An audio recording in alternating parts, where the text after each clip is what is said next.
pemerintahan yang kuat sangat bergantung pada kualitas sumber daya manusianya, terutama di jajaran kabinet.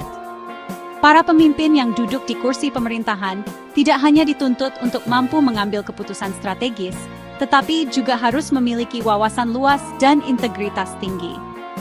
Dalam menghadapi tantangan global dan dinamika nasional yang semakin kompleks, kualitas sumber daya manusia di pemerintahan menjadi faktor penentu keberhasilan pembangunan bangsa. Baru-baru ini, Presiden terpilih Prabowo Subianto menekankan pentingnya gelar doktor untuk posisi menteri, memicu diskusi hangat di masyarakat tentang peran pendidikan tinggi dalam kebijakan negara. Pernyataan ini menyoroti harapan agar para menteri tidak hanya berpengalaman di bidang politik, tetapi juga memiliki kedalaman ilmu pengetahuan yang mumpuni untuk merumuskan kebijakan yang efektif dan inovatif. Apakah kehadiran para intelektual di kabinet akan menjadi kunci mengatasi tantangan bangsa?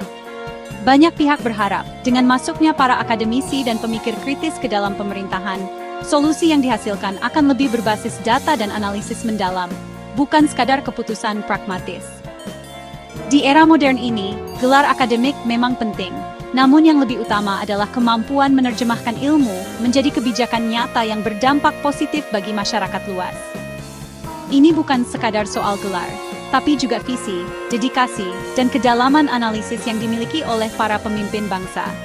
Mereka diharapkan mampu berpikir kritis, inovatif, dan berani mengambil langkah-langkah strategis demi kemajuan Indonesia. Dalam video ini, kita akan mengulas siapa saja figur di Kabinet Merah Putih yang menyandang gelar doktor, latar belakang pendidikan, serta bidang keilmuan mereka. Kita akan melihat bagaimana pengalaman akademis mereka dapat memperkaya proses pengambilan keputusan di pemerintahan. Mari kita kenali para menteri yang bukan hanya politisi, tapi juga akademisi ulung yang siap mengabdikan ilmunya untuk negeri. Mereka membawa semangat baru, menggabungkan teori dan praktik demi kemajuan bangsa. Siapkan catatan Anda. Kita mulai daftar para menteri bergelar doktor di Kabinet Prabowo. Saksikan hingga akhir untuk mengetahui siapa saja sosok inspiratif yang akan membawa harapan baru bagi Indonesia. Di urutan pertama, Profesor Dr. Yusril Ihsa Mahendra, pakar hukum tata negara, meraih gelar Doctor of Philosophy di Ilmu Politik dari University Science Malaysia. Kehadirannya di kabinet membawa harapan penegakan konstitusi dan tata kelola pemerintahan berbasis keilmuan yang kuat.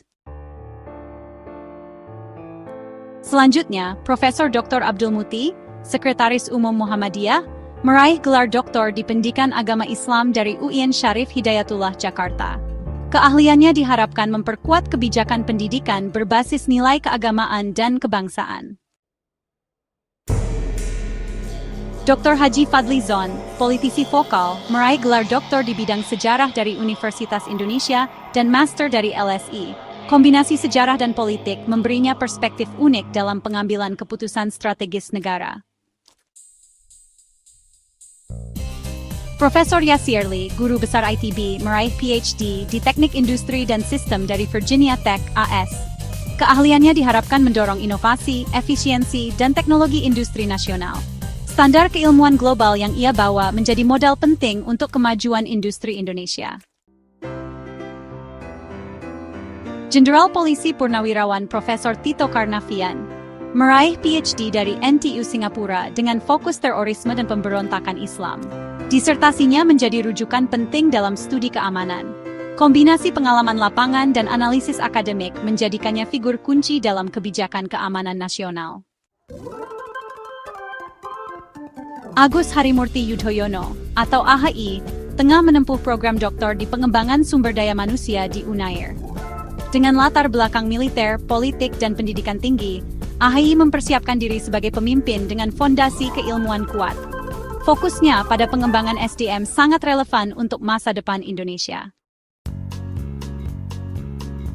Profesor Pratikno adalah seorang akademisi terkemuka dari UGM yang telah menorehkan prestasi luar biasa.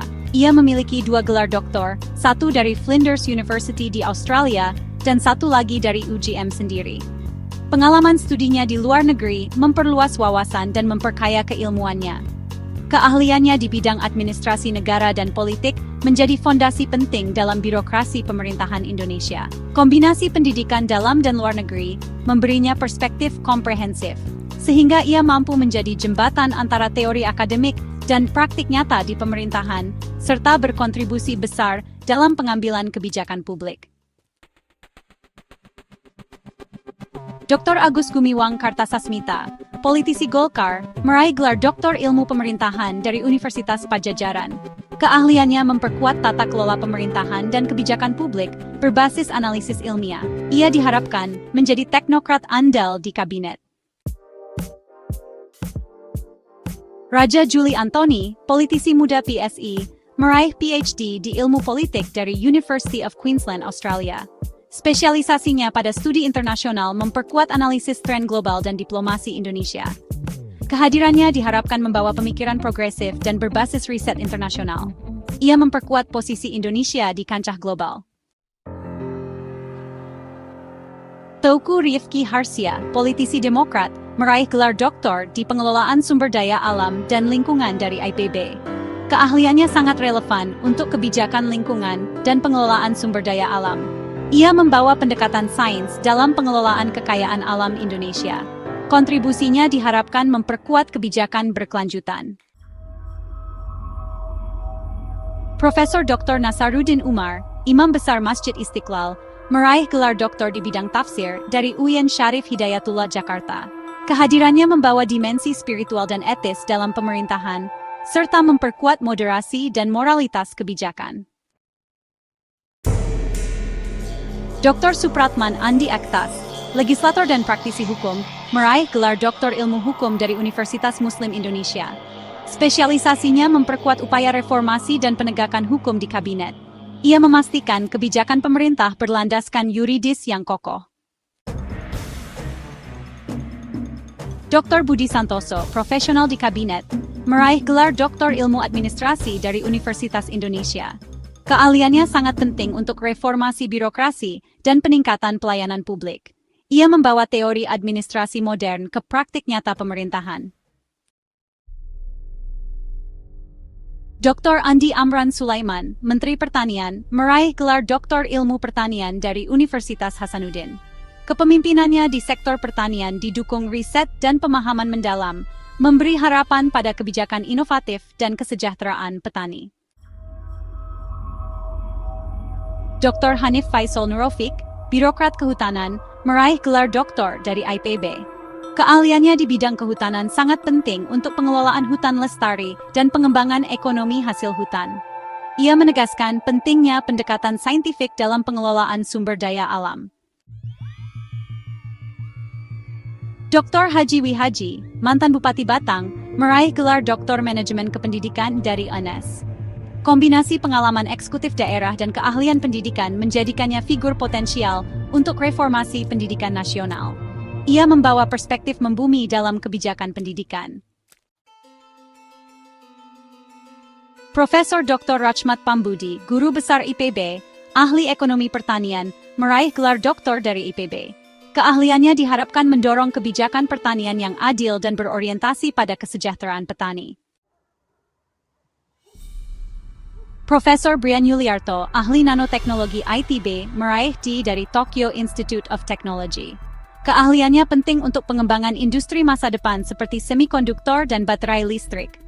Ia memperkuat ekosistem riset dan inovasi teknologi tinggi di Indonesia. Purbaya Yudi Sadewa, ekonom dan teknokrat, meraih PhD dari Purdue University AS. Spesialisasinya di bidang ekonomi sangat krusial untuk stabilitas dan kebijakan ekonomi nasional. Ia membawa analisis makroekonomi dan strategi berbasis data ke kabinet. Inilah deretan Menteri Kabinet Merah Putih yang menyandang gelar doktor, mulai dari pakar hukum, ekonomi, hingga ahli teknologi dan sains. Mereka adalah sosok-sosok yang telah menempuh perjalanan panjang di dunia akademik, menorehkan prestasi di bidangnya masing-masing sebelum akhirnya dipercaya mengemban tugas negara di panggung kekuasaan. Gelar doktor memang menandai kapasitas intelektual yang tinggi, hasil dari dedikasi, riset, dan kerja keras bertahun-tahun. Namun, gelar ini juga membawa tanggung jawab besar untuk menerapkan ilmu pengetahuan demi kemajuan bangsa. Tantangan sesungguhnya bagi para cendekiawan ini adalah bagaimana mereka mampu menerjemahkan teori dan pengetahuan menjadi kebijakan nyata yang berdampak langsung pada kehidupan masyarakat luas. Sepanjang sejarah, banyak pemimpin besar yang dikenang bukan hanya karena gelarnya, tetapi karena warisan kerja dan perubahan yang mereka bawa. Sejarah akan menilai apakah kontribusi mereka benar-benar membawa kemajuan atau hanya sekadar formalitas.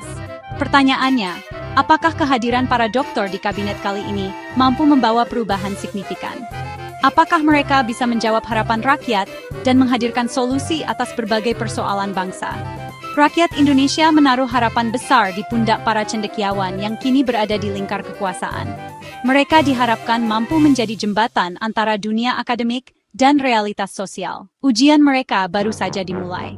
Setiap keputusan dan kebijakan yang diambil akan menjadi catatan penting dalam perjalanan bangsa. Bagaimana menurut Anda, seberapa penting peran menteri bergelar doktor dalam memperbaiki sistem pemerintahan dan membawa perubahan nyata di Indonesia? Tulis pendapat dan harapan Anda di kolom komentar, karena suara Anda sangat berarti dalam perjalanan demokrasi kita. Dan jangan lupa subscribe untuk pembahasan menarik dan mendalam lainnya seputar isu-isu penting bangsa.